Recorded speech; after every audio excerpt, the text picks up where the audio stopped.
Bien, bonjour à tous. L'après-midi a déjà été long. Très rapidement, on a une table ronde ici avec plusieurs spécialistes, experts, pour nous dire un peu ce qu'ils font dans le domaine. Je vous les présente rapidement. Je commence par Béatrice Pilatini. Donc, vous êtes chef de projet scientifique chez Urgotech. Urgotech, c'est une start-up santé connectée qui est partie du groupe Urgo. Et donc, vous êtes titulaire d'un doctorat en biologie. Et chez Urgotech, vous êtes chargé du suivi de projet et vous avez parlé de 2 études dans le feedback impliquées qui vont commencer à se mettre en place.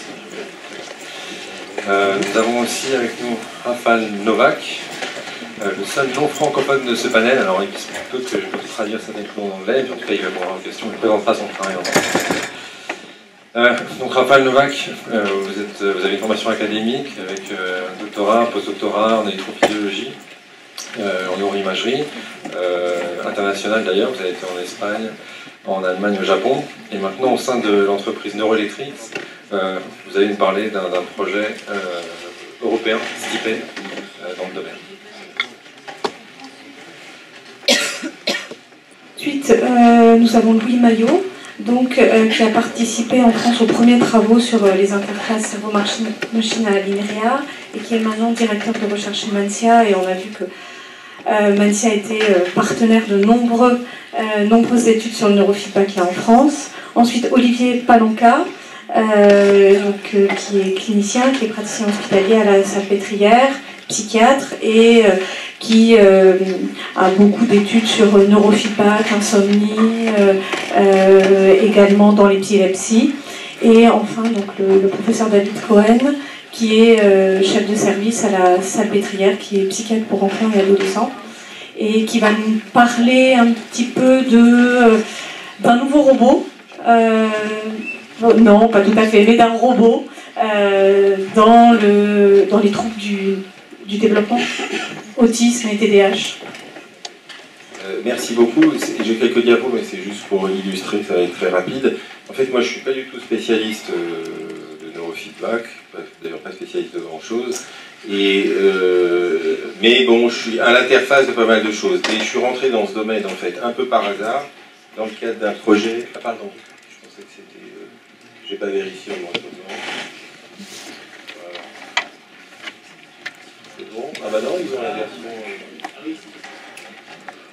Bon, c'est pas grave, c'est pas grave. C'est assez gros.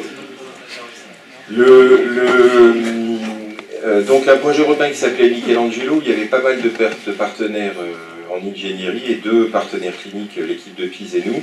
Et finalement c'était un travail, un projet européen, où c'est dans les projets européens, il y a énormément d'objectifs, ils sont rarement tous atteints, mais il faut être un peu mégalo pour les avoir, les projets européens, donc c'est un peu le jeu. Et donc nous on était intervenus essentiellement sur la création d'un serious game.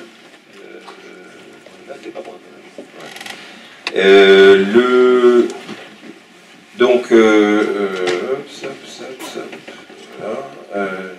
C'est bon.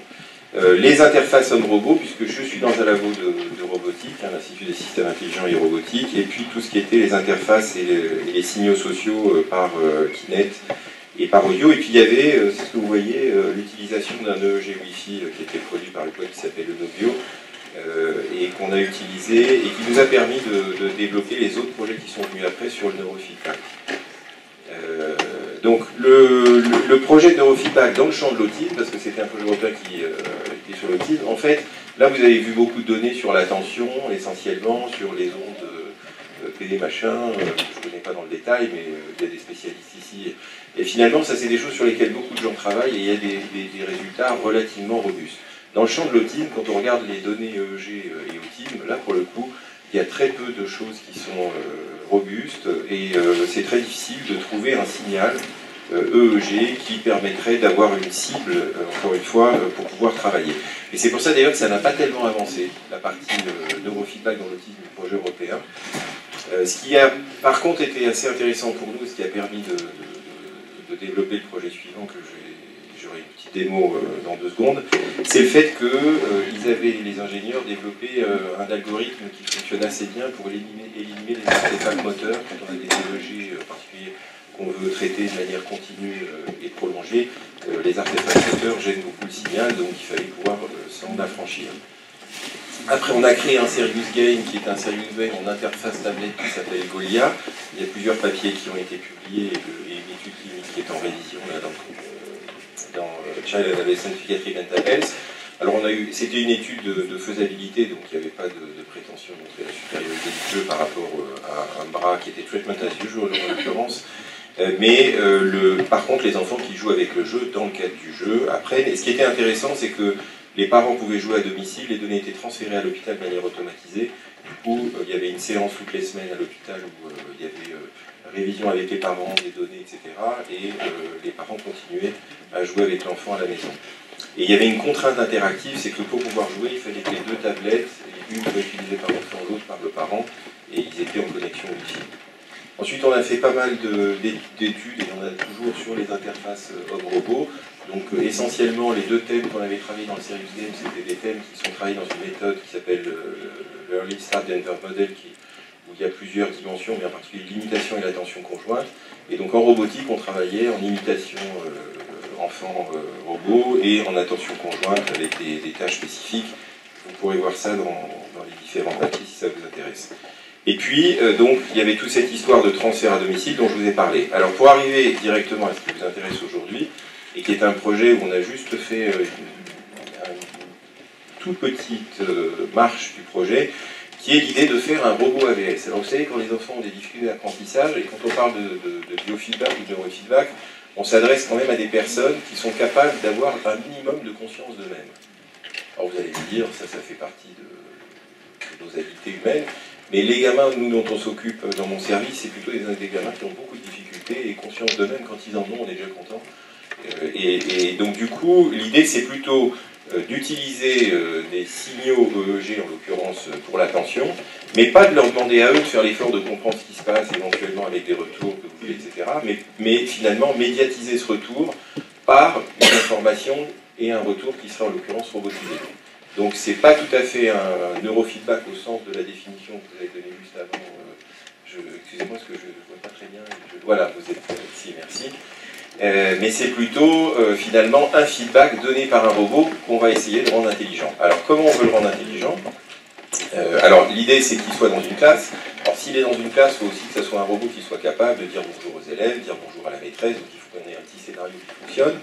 Et c'est pour ça qu'on va installer des Kinect dans les classes pour avoir, encore une fois, la reconnaissance de forme, de personnes, etc. etc. Mais au niveau du système, il faut qu'il y ait donc l'enfant ou les enfants, parce qu'à la limite on peut imaginer qu'un robot pour les deux enfants, on ne va pas faire plus, parce que déjà c'est compliqué de faire une étude pilote, alors si en plus on complique les tâches, on n'y arrivera pas. Mais l'idée c'est que l'enfant porte ce casque Wi-Fi qu'on a récupéré dans le projet européen et qui est pas mal. On extrait donc le signal EEG qui nous intéresse, et en l'occurrence la charge attentionnelle. C'est le rapport qui a été montré tout à l'heure. Je sais pas déjà, rappelle-moi toujours le rapport. Bêta, voilà, merci. AVS, aide de vie scolaire, pardon.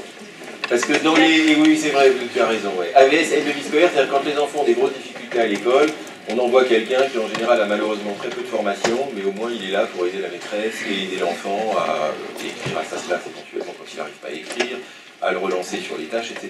Donc là l'idée c'est de robotiser cette fonction, c'est un bien grand mot, mais d'essayer de voir si on ne peut pas faire, en tout cas de manière plus spécifique, à l'aide justement de systèmes automatisés.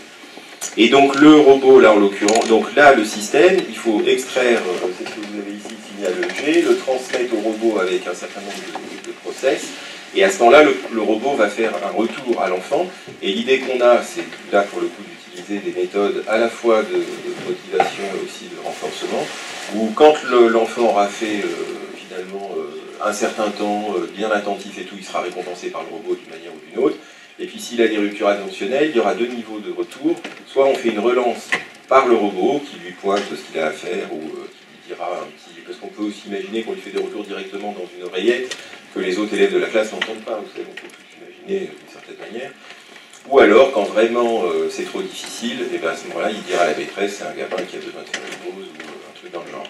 Sachant qu'on veut complexifier la tâche parce qu'avec les Kinect qu'on mettra les caméras qu'on mettra dans la classe, on veut aussi enregistrer la quantité de mouvement et donc avoir aussi un retour sur l'hyperactivité physique éventuellement.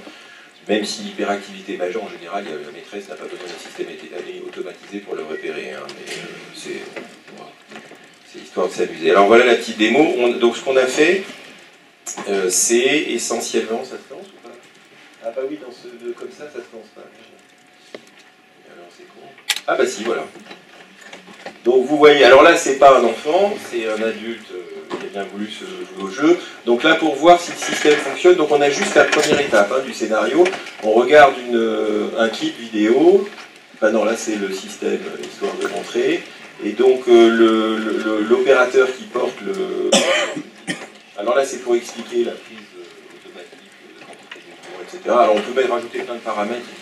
On a une boîte à outils à lire qui est assez sympa pour les paramètres de Kinect. Et donc là vous voyez la relance du robot. Je ne vous ai pas mis le son parce qu'il a mis une musique horrible, salaud. Et donc là il y a une rupture attentionnelle, donc le robot l'a repéré et donc il relance la personne. Donc c'est un petit peu ça le truc qu'on veut développer. Et alors le deuxième projet qu'on a, là c'est un projet qui est un peu différent, qu'on fait avec l'École Polytechnique Fédérale de Lausanne, puisque c'est eux qui ont développé le système. C'est un système d'interface robotique qui, en fait, le robot est fake d'une certaine manière, il fait semblant d'écrire, mais c'est le système automatisé dans les tablettes, et il consiste en fait, c'est un nouveau concept qui a été utilisé aussi en robotique développementale, qui s'appelle learning by teaching, c'est-à-dire des enfants par exemple, là en l'occurrence c'est apprendre à écrire, donc les enfants qu'on va essayer de faire rentrer dans cette étude, c'est des enfants qui ont des difficultés graphiques, mais on ne va pas leur dire tu vas faire des exercices d'écriture, machin, etc. Tout ça, en général, ils sont dégoûtés de la vie, donc ils ne se précipitent pas pour les faire. Par contre, on va leur dire tu vas apprendre à écrire un robot. Sauf que l'enfant ne sait pas que le robot sait écrire, et qu'il y a un algorithme qui adapte les qualités d'écriture rendues par le robot aux difficultés de l'enfant pour l'aider à adapter son écriture. Et donc là, ils ont fait un système qui est vraiment sympa, l'École Polytechnique de Lausanne, puisqu'ils ont un système où ils ont réussi, des enfants dysgraphiques, à les faire interagir avec Nao, qui fait semblant d'écrire, encore une fois, pendant presque 1 heure. Donc c'était beaucoup pour une interface sans contrôle humain, homme-robot. Et donc du coup, comme ils n'ont pas le système, et les cliniciens, on va essayer de tester dans une étude clinique, et c'est un peu les projets d'apprentissage avec des méthodologies un peu d'ingénieurs qu'on utilise. Voilà. Merci beaucoup. Ce que je propose, c'est qu'on va enchaîner et puis après on posera un petit peu des questions dans la salle sur les différents projets. Donc Olivier. Merci. Donc moi je travaille donc à la Pitié-Salpêtrière en neurophysiologie. Voilà, et donc en particulier donc aussi avec David et sur d'autres projets, notamment donc effectivement sur le sommeil, sur l'attention. Et en fait j'en suis arrivé moi à la conclusion que pour pouvoir proposer le neurofeedback, notamment à l'hôpital, de manière un peu thérapeutique, il fallait que justement j'aille vers le traitement des données, justement pour aller effectivement vers la caractérisation des profils plutôt dimensionnels, justement. Donc là je vais dédier mon temps à essayer d'analyser les biomarqueurs, à la fois EEG et cliniques, et croiser ça aussi avec des profils psychologiques pour voir justement si on ne peut pas essayer de trouver effectivement par cette approche des manières de clusteriser les patients et de développer derrière des approches de neurofeedback. Voilà, donc voilà un petit peu où j'en suis. Et je participe à d'autres projets de recherche pour l'instant. Merci. Oui, Maillot. Oui, donc voilà, donc moi je suis chez Mencia Technologies, que certains d'entre vous connaissent peut-être. On est une start-up qui a été créée en 2012 et on est issu donc de l'INRIA, dont il y a de nombreux représentants aujourd'hui, dont il y avait de nombreux représentants hier à l'occasion de la journée nationale sur les interfaces serveur-ordinateur, et qui est vraiment pour nous une source importante qui vient nourrir le champ du neurofeedback. Donc on est, voilà, on est au bon endroit, je pense, pour faire ce qu'on fait. Et donc justement, on développe une solution donc, médicale de neurofeedback pour les enfants qui sont atteints de TDAH. Un projet qu'on peut faire grâce à l'Union européenne qui nous a financé un projet de 3,6 millions d'euros qu'on a commencé il y a à peu près 1 an maintenant, sur lequel on travaille depuis plus de 2 ans, et qui aujourd'hui fait l'objet d'une évaluation clinique dans plus de 10 centres partout en Europe. Je crois qu'on a certains des psychiatres français qui sont aussi dans la salle aujourd'hui, s'ils ne sont pas déjà repartis. Et qu'est-ce qu'il y a de spécifique dans cette solution qu'on a mis en place? Je pense qu'il y a quelque chose sur lesquels on a vraiment insisté, sur lesquels je serais heureux de discuter un peu plus tard si vous avez des questions à ce sujet-là. La première, c'est le fait de collecter de la donnée de qualité clinique, EEG, à la maison, sans la supervision d'un praticien. Et on n'insistera jamais assez sur la qualité de la donnée. Donc tout à l'heure, on a parlé brièvement, je ne sais plus qui présentait dans ces slides des comparaisons d'études, où on disait qu'il y en a certaines qui sont positives, et il y en a d'autres qui sont négatives. Et en fait, dans ces cas-là, on ne prend jamais le soin d'aller vérifier les critères de qualité de l'exécution des études. Est-ce que cette étude a pris en compte les artefacts? Est-ce que cette étude est allée personnaliser l'extraction des neuromarqueurs au rythme cérébraux de ce patient-là? Donc il y a un ensemble d'étapes qui sont indispensables pour bien faire les choses. Certaines d'entre elles, on les a mis en place, on les fait en temps réel. Et donc on pense qu'elles sont extrêmement importantes. Et puis après, il y a tout ce qui est de l'ordre de l'interface, c'est-à-dire faire une application qui est simple à utiliser, que le patient chez lui peut utiliser ses click and play, il ne peut pas se tromper, c'est stupid proof comme on dit. Donc c'est des choses qui sont un petit peu moins scientifiques, mais qui sont plutôt de l'ordre de l'ergonomie, qui sont tout aussi importantes. Il n'y a pas besoin dans ce cas-là de compiler OpenVibe pour faire marcher l'application, et c'est un grand progrès. Voilà, et puis enfin, il y a tout ce qui concerne le support aux praticiens, donc qui sont plutôt les technologies du web, qui permettent, une fois que la session de neurofeedback à la maison est terminée, de pouvoir monitorer à distance, c'est-à-dire voir la progression des neuromarqueurs. Est-ce qu'il y a un apprentissage qui a lieu? On a beaucoup parlé d'apprentissage aujourd'hui, donc on fait beaucoup de travaux justement sur comment caractériser cet apprentissage en termes de neuromarqueurs, c'est-à-dire qu'est-ce qui change dans le EEG au cours des séances et qui caractérise cet apprentissage. Donc tout ça, c'est des choses sur lesquelles je suis content de discuter un peu plus si vous avez des questions relatives à ça. Et puis on a d'autres projets en dehors de ce projet européen qui sont des projets nationaux, et notamment un qui a été présenté aujourd'hui, qui est le projet Man Your Brain, on a ici donc Jérémy et son équipe qui sont aussi en force, qui sont probablement le futur du neurofeedback, c'est-à-dire on ne va plus chercher à optimiser des marqueurs, mais on va venir optimiser des potentiels évoqués qui vont targeter de manière beaucoup plus précise des mécanismes fonctionnels et donc plus associés aux pathologies. Donc il y a aussi de l'innovation, enfin c'est pas que sur le traitement de signal, c'est aussi sur la neurophysiologie et sur qu'est-ce qu'on va adresser dans les protocoles de neurofeedback. Donc voilà, si vous avez des questions sur tout ça, je serai content de répondre. Merci Louis. On passe à Béatrice Piutini. Alors moi je travaille pour Urgotech, donc qui est la toute nouvelle start-up du groupe Urgo. Donc Urgo, vous connaissez sans doute au moins par les pansements.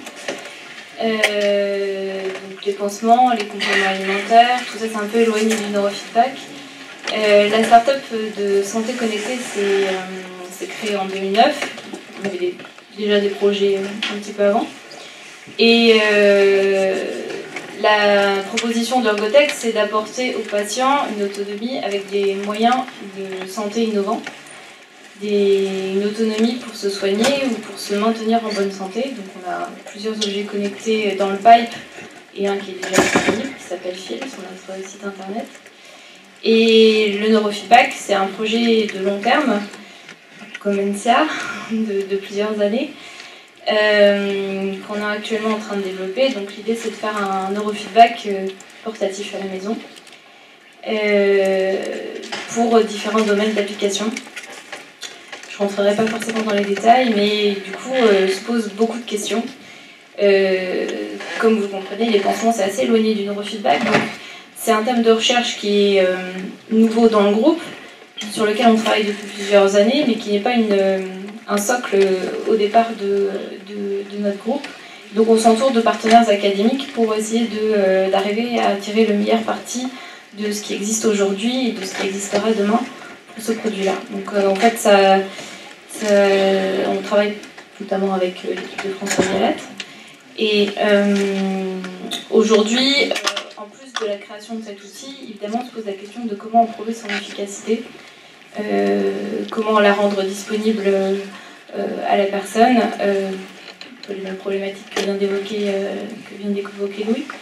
Donc on a beaucoup de recherches aussi en amont, qui ne travaille pas uniquement sur un produit, on travaille sur un concept et sur la meilleure efficacité. Des recherches cliniques qui vont démontrer l'efficacité du produit, du moins ça c'est une grande question, et des questions autour du placebo sont de vraies questions actuelles.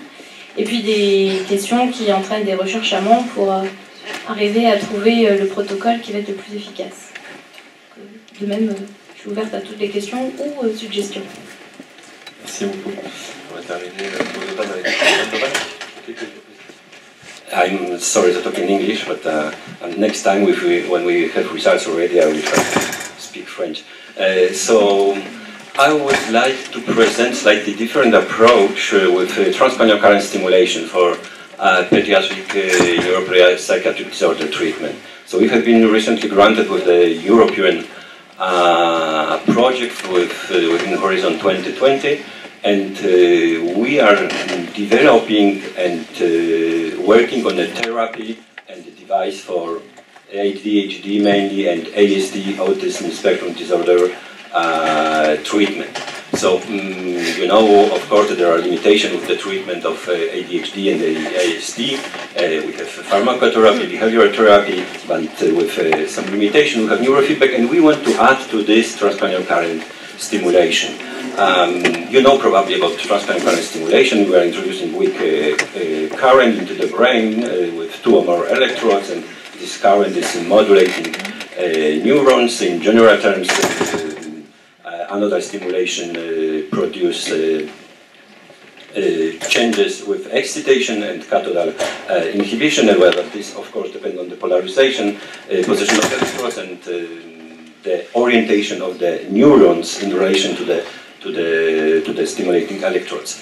So we developed recently a device, as you can see here. It's a hybrid device with 32 channels that you can use for stimulation and for EEG recording.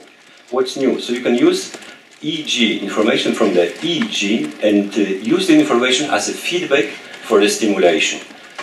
We call this closed loop. We can call this neurofeedback stimulation, feedback stimulation. But actually, you are recording EEG, and you can use this information for stimulation. Okay, so the idea is that we have brain state. We can measure the state of the brain, detect. We can measure information about amplitude, about frequency, about phase, coherence or pattern matching, and then based on this information we can stimulate the brain in a specific manner. So we can modulate a specific frequency, we can increase or decrease specific frequency, and here I can see that we can introduce even neurofeedback to increase the effect of neurofeedback with stimulation. If you are working on a specific frequency, you can use alternating current stimulation and enhance the effect of feedback stimulation.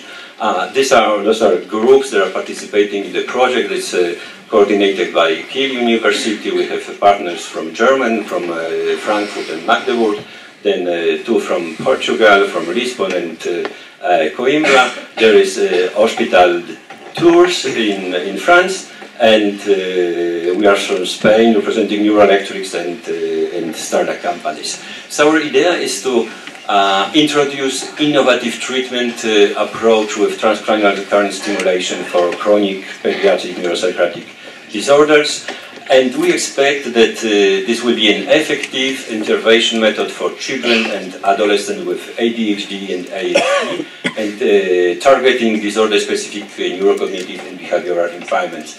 As primary targets, we have dorsolateral prefrontal cortex for ADHD, clearly related to working memory, monitoring, decision making, and inferior frontal gyrus, related to response inhibiting and behavioral control. And for autism spectrum disorders, we have temporal parietal gyrus, related to perspective taking, empathy, and social cognition. So the objective of this project is to prove effects of TDCS on neurocognitive and behavioral impairment and tolerability of TDCS in children and adolescents with ADHD and ASD. The final goal is to develop a home-based treatment device that actually we can implement at home. And if someone will ask why go home, well, first of all, because we can already go home because the TDCS is deployable, it's simple and safe. Because there is a patient demand, because of burden of travel for repeated session, because we should, because if you are not doing this, there is a lack of good options, and this will lead to unfortunate substitution with like do-it-yourself devices, and to advance science with this we'll get high volume and naturalistic testing. So thank you very much, and I would like to invite you only to Brain Stimulation Conference next March this year in Barcelona. Thank you very much.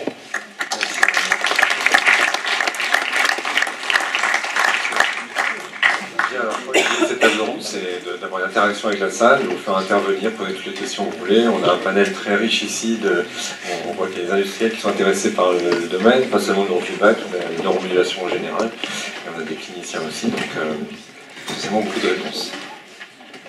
Y a-t-il des questions?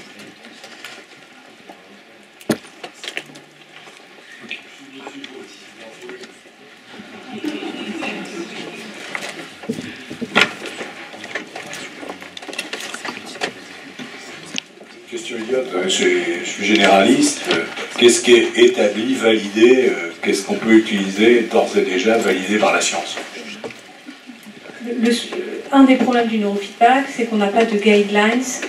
Comment conduire un traitement par neurofeedback et qui peut le conduire. Et l'intérêt aussi de Next Step, c'est de pouvoir créer une formation neurofeedback standardisée et que ce ne soit pas des thérapeutes dans leur coin qui délivrent ce type de prise en charge. À l'heure actuelle, on n'a pas, on ne peut pas vous dire, on peut prescrire du neurofeedback, en effet.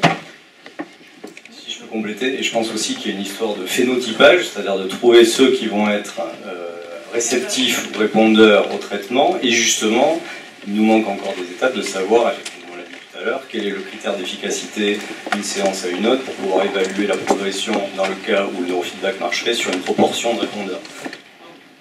Une question qui, mais pas directement en lien, mais quand même, c'est vous êtes 3-4 sociétés, start-up qui investissaient des millions d'euros quand même dans le neurofeedback, et pour un marché qui en fait, les médecins disent, mais en fait il n'y a pas d'indication. Comment vous arrivez à être serein pour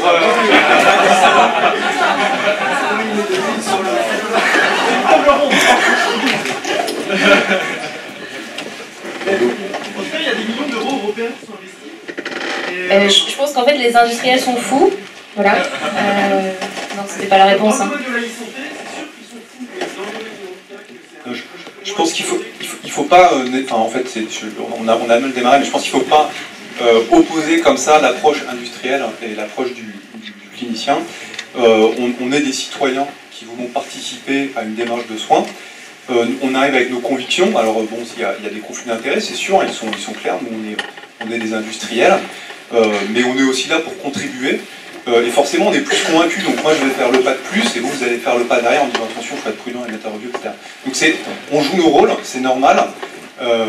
Et dans ce cadre-là, il ne faut pas dire que les industriels sont fous d'injecter tout cet argent dans ces projets-là, parce qu'en fait, fondamentalement, on y croit. Je pense que Jean-Arthur, toi, tu es quelqu'un qui est convaincu également de l'efficacité du neurofeedback, et que maintenant, ce qui reste à faire, c'est de... Alors, tu contredis-moi hein, si c'est pas le cas, mais je pense que maintenant, ce qu'il faut, c'est justement aligner nos axes d'intérêt pour voir dans quel cas on peut servir ensemble le bien du patient. Voilà. J'ai aucun conflit d'intérêt, moi, parce que je travaille avec personne dans la salle, quasiment. Mais c'était pas mal que finalement je vous présente le projet européen qui s'est terminé Michelangelo, parce qu'il était tout aussi mégalo que le dernier qui a été présenté. Et en même temps, c'est bien qu'il y ait des projets mégalos, parce que, encore une fois, même si cette partie-là, celle du neurofeedback dans l'autisme, n'a pas été très concluante, Mais pour autant, il y a eu pas mal d'avancées dans différents domaines, qui sont bien entendu, parce que des domaines qui sont interconnectés, et finalement où il y a un certain nombre, je crois, de bénéfices et des projets qui vont se prolonger. Alors pour certains, ça va être des projets nationaux, des nouveaux projets européens, parce qu'en fait, on avait redéposé un projet européen à la suite. Mais je crois que c'est ça aussi la recherche. Après, les investissements des millions, il faut quand même voir qu'on est en ce moment dans un système où, justement, il y a un gros effort pour favoriser les partenariats publics-privés, et que quand on fait vraiment la part des choses de ce qui est réellement l'investissement de l'industriel, il est quand même relativement mesuré en termes de risque, puisqu'il y a aussi des fonds publics ou des fonds aidés, des crédits d'impôt. Mais c'est tant mieux, parce que ça crée une dynamique de recherche. Et je crois que, avant de répondre de manière aussi caricaturale à la réponse, c'est quoi le guideline, avec quel patient, on recommande quoi, etc., bah, il y a tout un chemin de recherche qu'il faut mener. Et moi, je crois que c'est très bien qu'il y ait des interfaces avec les cliniciens, qu'il y ait effectivement des industriels qui se mettent même à ouvrir des domaines nouveaux. Mais c'est comme ça aussi qu'on ouvre des champs nouveaux. Alors, on aura toujours besoin de pansements, je pense, mais après tout, peut-être qu'un jour, on aura une peau synthétique et que... dans mon labo, il y a une équipe maintenant de peau synthétique. C'est assez intéressant.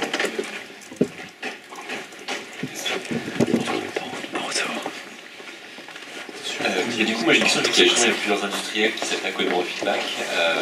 Et j'ai l'impression que avec ces projets collaboratifs, vous allez attaquer les études cliniques à une échelle bien plus élevée que ce qui se fait par des labos individuels. En fait, vous avez beaucoup plus de patients individuels, individuellement tous ensemble. Du coup, c'est pas ça qui va aussi vous permettre de faire ce phénotypage qui ne va pas être fait jusqu'à présent. Complètement, enfin, je comprends, mais c'est vrai que nous, on est en train de mettre en place une étude, donc Stéphanie est un des centres d'inclusion, hein, où on a plusieurs centaines de patients, qui va être, je pense, la plus grosse étude de neurofeedback dans l'histoire du neurofeedback.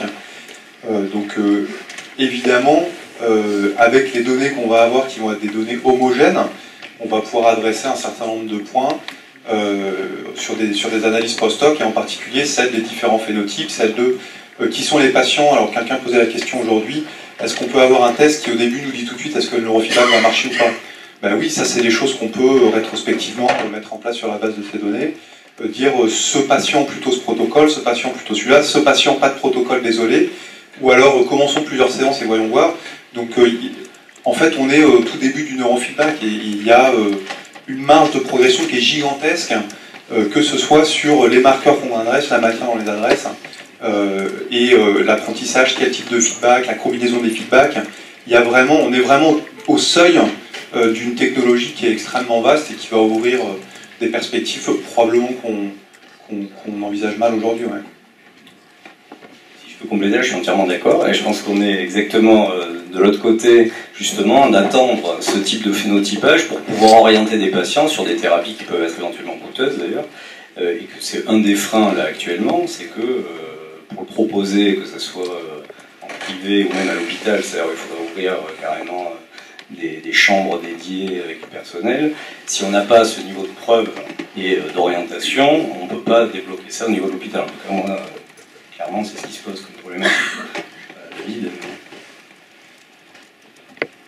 Moi, je suis plus réservé par rapport aux affirmations concernant la qualité des études cliniques, parce que je pense que l'une des difficultés de la manière dont sont organisés les projets européens, et encore une fois de la mégalomanie d'objectifs qui sont demandés, c'est qu'en fait, on demande en parallèle de répondre à 4 questions qui, d'un point de vue de n'importe quelle recherche basique, on sait qu'il n'y a pas la temporalité pour le faire. C'est-à-dire qu'en fait, dans l'étude qui a été décrite, il faut à la fois trouver la cible électrique qui est intéressante. Alors, ils ont quelques hypothèses quand même, mais on parle de grandes régions, voilà. Il faut avoir le développement technique qui permet de le faire de manière continue chez le patient. Et en même temps faire le recrutement et espérer qu'à la fin de ce recrutement, toutes les données soient exploitables, ce qui n'arrive jamais, tous les signaux soient de bonne qualité, que les algos marchent à tous les coups et dans n'importe quelle condition, malgré tous les artefacts. Donc en fait, c'est probablement qu'ils auront au mieux une preuve de concept pour une étude plus grande, en espérant. Nous, c'est ce qui nous est arrivé dans le projet précédent, hein. C'est-à-dire qu'on a fait une étude preuve de concept, et là, après, ils nous ont dit, on était plutôt bien notés dans le projet européen, c'était pas la question, mais quand on on a demandé de faire vraiment l'étude clinique avec beaucoup de centres, etc. Mais parce qu'on, sur certains aspects du projet, dont on considérait que technologiquement, ça y est, c'était maîtrisé et ça pouvait être développé sur le plan d'une grande étude clinique, ben là, on n'a pas eu le financement. Mais parce que faire les trois en même temps, je considère que c'est extrêmement difficile. Et si, je vais vous demander, est-ce que vous avez regardé les premiers signaux que vous avez au niveau G quantifié? Est-ce qu'ils sont vraiment ce que vous attendiez? Est-ce qu'il n'y a pas toute une série de traitements à faire pour pouvoir... Parce que le problème, c'est que pour faire du neurofeedback, encore une fois, le signal, il faut le traiter online. Il ne faut pas le traiter a posteriori. Quand on peut traiter a posteriori, c'est plus simple. Mais si on veut vraiment faire du neurofeedback, il faut pouvoir le traiter online. Et ça, c'est pas... ça se fait pas en 2 secondes. On va prendre une autre question. Moi, je suis clinicien. Je m'interrogeais sur les risques iatrogènes du neurofeedback, à savoir est-ce que ça peut comporter un risque d'entraîner certains réseaux, certaines oscillations corticales dans certaines bandes de fréquences, surtout sur un cerveau qui est en développement. Est-ce qu'en tout cas, est-ce qu'il y a une réflexion éthique à ce sujet? Et si oui, est-ce qu'il faut en avoir une? Enfin, je crois qu'il y a peu de risques. Ce qui est différent, je parle vraiment de la stimulation. Je parle vraiment du neurofeedback. Je ne sais pas, Thomas, est-ce que...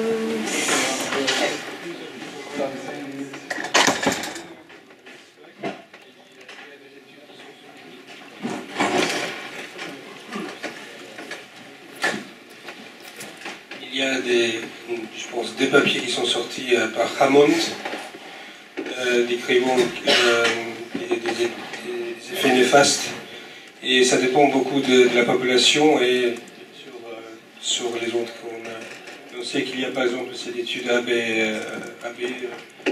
sur l'épilepsie qui, si vous entraînez les ondes bêta, peut-être ça peut faire les crises plus secondes. Alors c'est sûr que si quelque chose par définition devrait faire du bien, ça peut faire du mal. Mais pour quelques populations, je pense moins stable, peut-être à TADA, il y a un effet moins nocif peut-être, mais ça dépend de la population.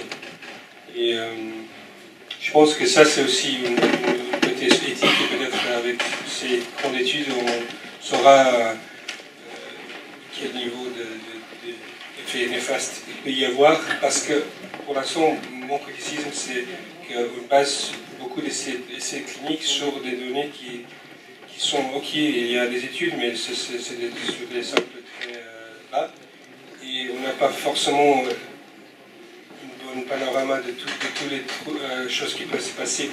Alors c'est un peu un saut dans le noir. Et je pense qu'il faut beaucoup plus des études scientifiques et peut-être aussi des études mégalo, mais comme vous dites.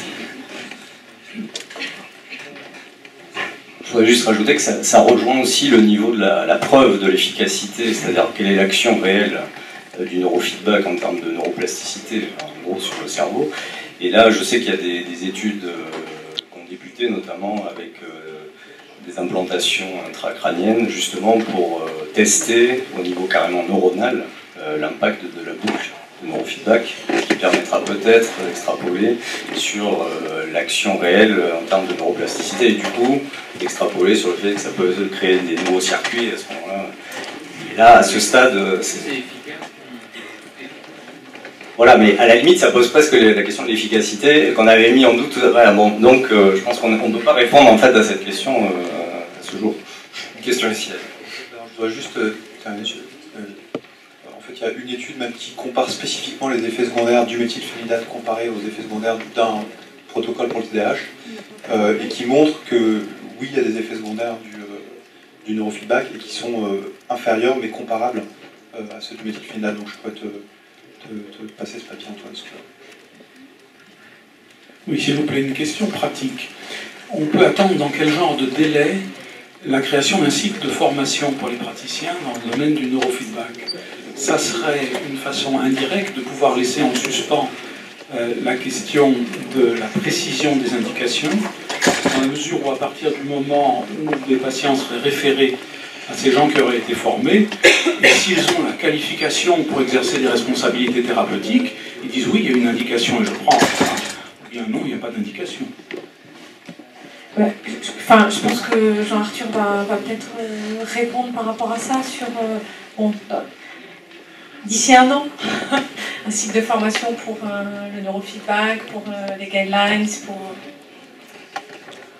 Oui, alors, sur l'information, effectivement, c'est un élément essentiel. Après, c'est comment on se situe, nous, en tant que Next, sur cette formation.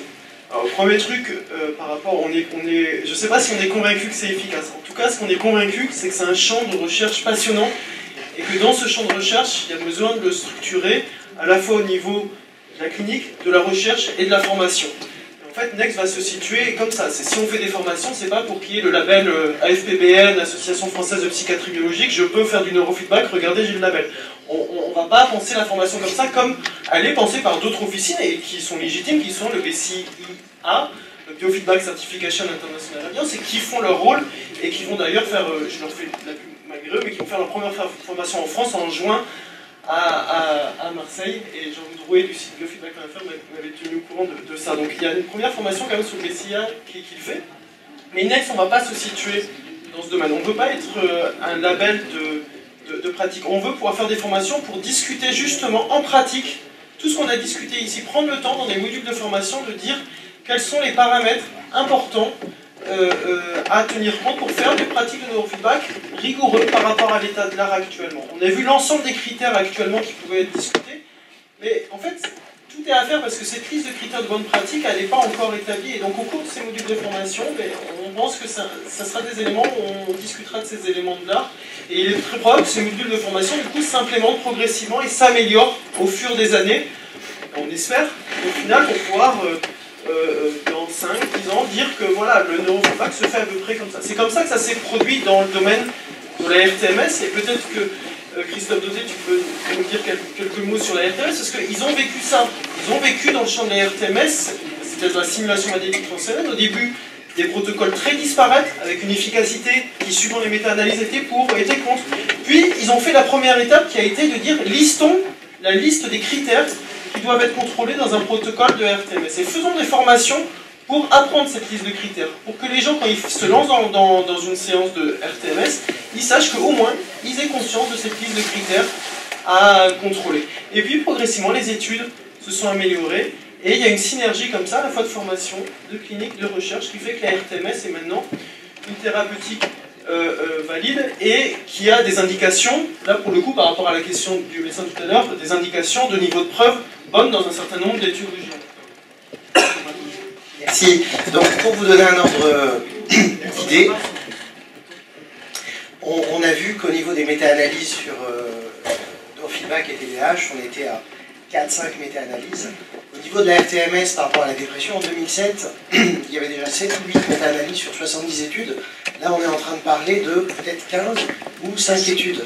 Donc aujourd'hui, en 2016, alors 2011 pour les Français, la Société française de neurophysiologie clinique, mais 2016 sur la Société américaine de TMS, on a un grade A de recommandation sur le traitement de la dépression par la RTMS. Donc 10 ans effectivement après, une étape qui était déjà plus aboutie que les méta-analyses au niveau du neurofeedback pour le TDAH aujourd'hui.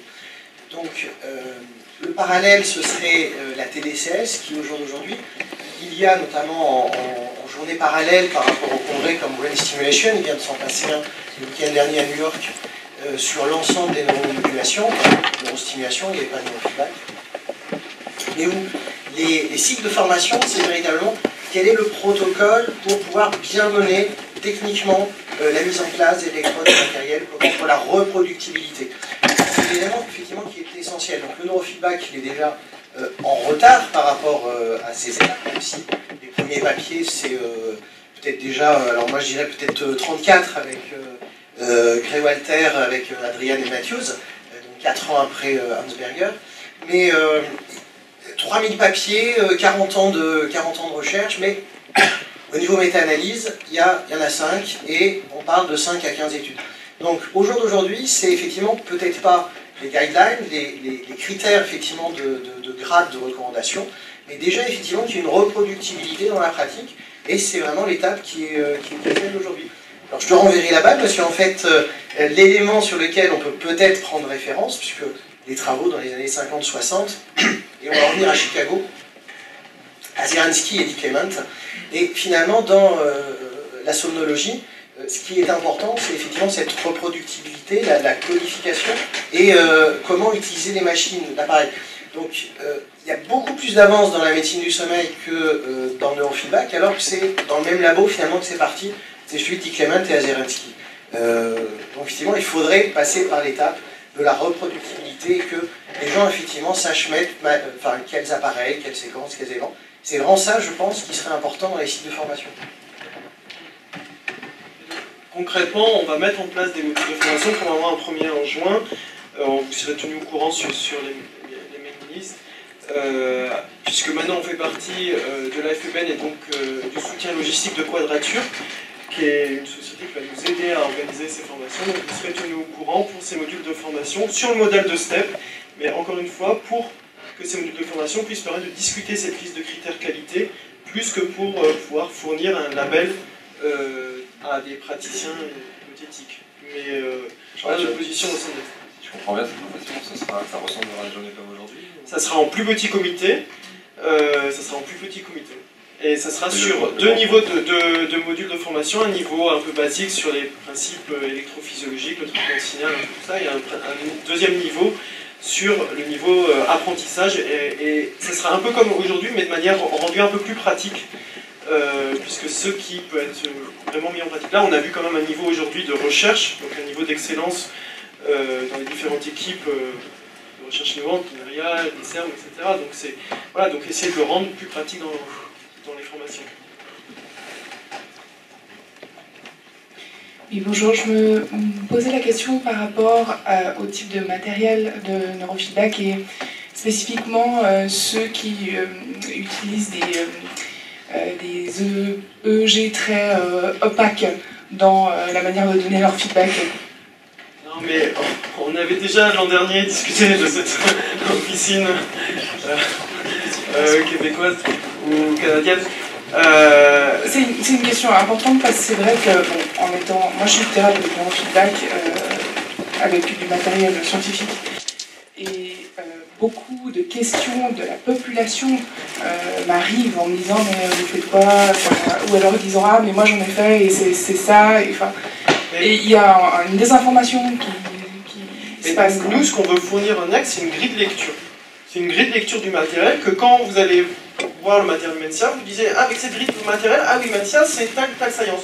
Traitement du signal, ils sont pas mal, le seuillage automatique, ah mais c'est intéressant, entre seuillage manuel automatique, ils font quelque chose. Et donc ce qu'on voudrait vous fournir, c'est une grille de lecture qui, quand vous allez voir les industriels ou les startups, vous disiez, vous pouvez mettre des sciences sur les différents matériels de neurofeedback que les gens viennent voir. Que quand vous allez voir Go, Neuroelectrics, vous puissiez vous faire votre propre grille de classification un peu, et pour le moment c'est assez opaque, parce que c'est pas opaque pour les industriels, mais c'est opaque parce qu'on n'a pas cette grille encore. Et le but de NEC, ça va être de vous donner des lunettes pour pouvoir voir ça. Après, si nous on fait confiance, c'est pour ça qu'on ne s'est jamais braqué cette société canadienne de front, parce que c'est pas notre intérêt, on se dit que si on éduque, vous voyez, dans l'idée de l'éducation populaire communiste, quoi, si on vous donne des lunettes qui vont vous permettre de voir le monde, ben vous ferez vos propres choix citoyens qui seront probablement adaptés. Et voilà, c'est ça l'idée. Donc,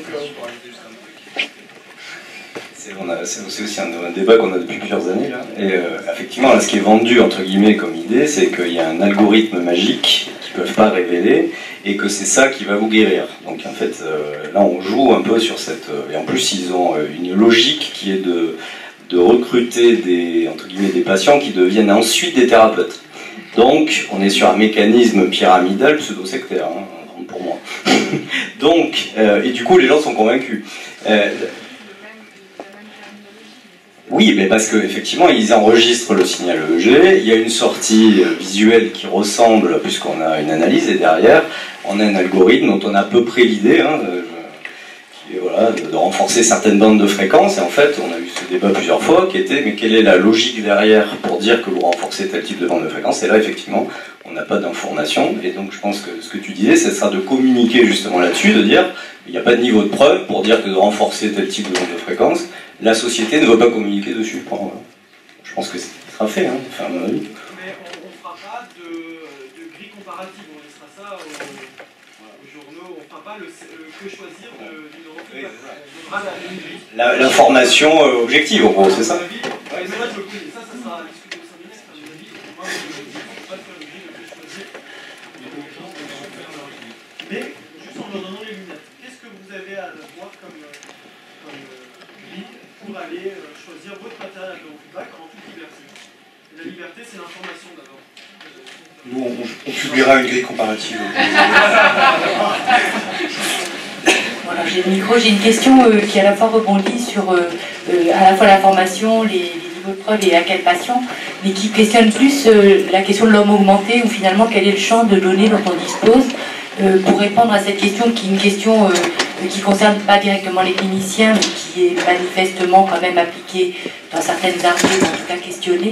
Est-ce que le neurobiofeedback a des données sur est-ce qu'on peut empêcher, aider un militaire à ne pas dormir pour durer plus longtemps au combat, ou est-ce qu'il y a des choses comme ça qui sont finalement une utilisation déviante du neurobiofeedback, mais qui pourrait aussi amener des informations sur à la fois l'apprentissage ou les fonctions cognitives dans leur logique peut-être d'entraînement.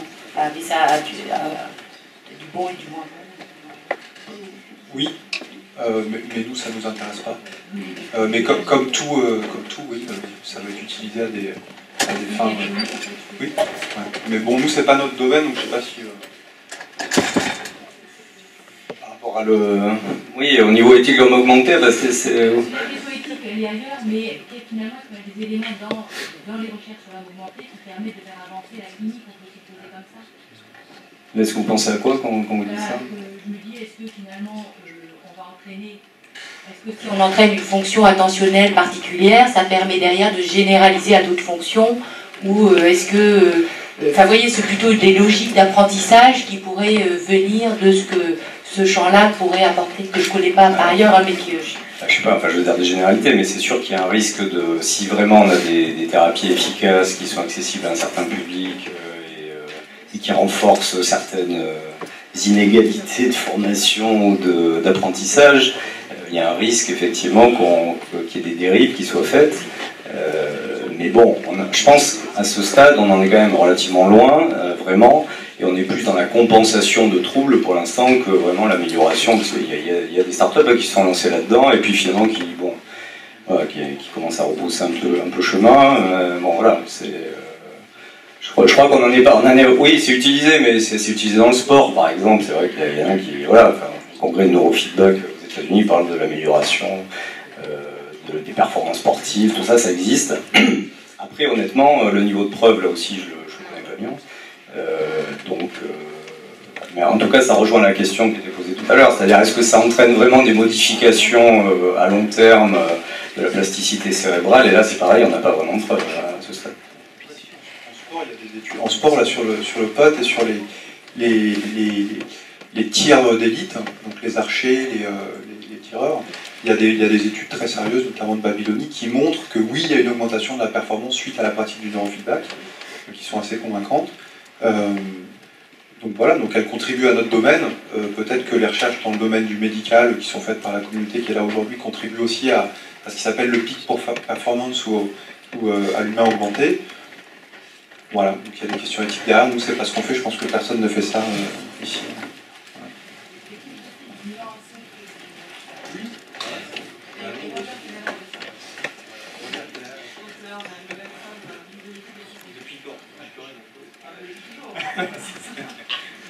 Oui, bonsoir, merci beaucoup. Alors moi, je suis pas clinicien, je suis pas industriel non plus. Je suis chercheur en neurosciences cognitives. Et du coup, je ne peux pas m'empêcher de poser des questions sur les mécanismes. J'ai beaucoup apprécié la journée, j'ai appris des tas de trucs, et notamment sur ce qui marche et ce qui ne marche pas. C'est la question qu'on a beaucoup posée. Mais la question de pourquoi ça marche n'est pas triviale pour moi. Donc si on accepte, bon, imaginons que ça marche, c'est-à-dire le cerveau est capable de réguler un marqueur comme, je sais pas, le ratio θ-β, ça pose une question intéressante, il me semble quand même, que le cerveau soit capable de faire ça.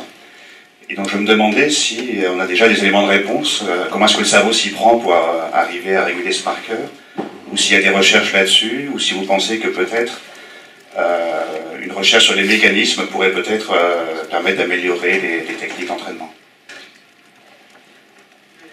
Là, c'est dommage que François n'ait pas pu laisser, parce qu'il a quand même fait une magnifique revue dans Neurosciences and Neurobehavioral Review, là, qui vient de sortir, et il fait le point de tous les mécanismes d'action d'apprentissage du neurofeedback. Et bon, il n'est pas là, mais c'est un champ de recherche essentiel, et il y a des pistes quand même sur les mécanismes, il y a différents modèles. Il y a la revue aussi de Thomas Strauss, je ne sais pas s'il est en nature revue neurosciences sur une partie sur les mécanismes d'action.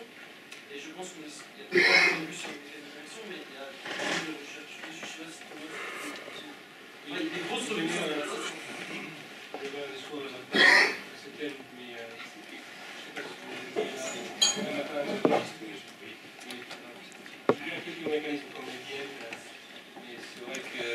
C'est vrai qu'on devrait continuer avec les mécanismes et voir aussi des autres paramètres, par exemple le paramètre des connectivités. Il y a beaucoup à miner dans les signaux pour voir comment augmenter l'efficacité des neurofeedback. Je pense que on est dans le stade de proof of concept. Maintenant, on doit raffiner un petit peu la méthode avec les connaissances de neurosciences qui sortent et peut-être raffiner aussi pour chaque type de patient. Peut-être aussi une médecine personnalisée. Mais il y a beaucoup de travail à faire. Juste avant, à ma connaissance, c'est les études en IRMF qui sont les plus informatives là-dessus, parce qu'il y a une mesure complémentaire de tout ce qui se passe dans le reste du cerveau. Je pense que c'est dans le temps de feedback. Donc je trouve qu'il y a beaucoup de papiers, quelques papiers en IRMF qui documentent en plus de l'effet de neurofeedback. Le fonctionnement de ce qui s'est passé.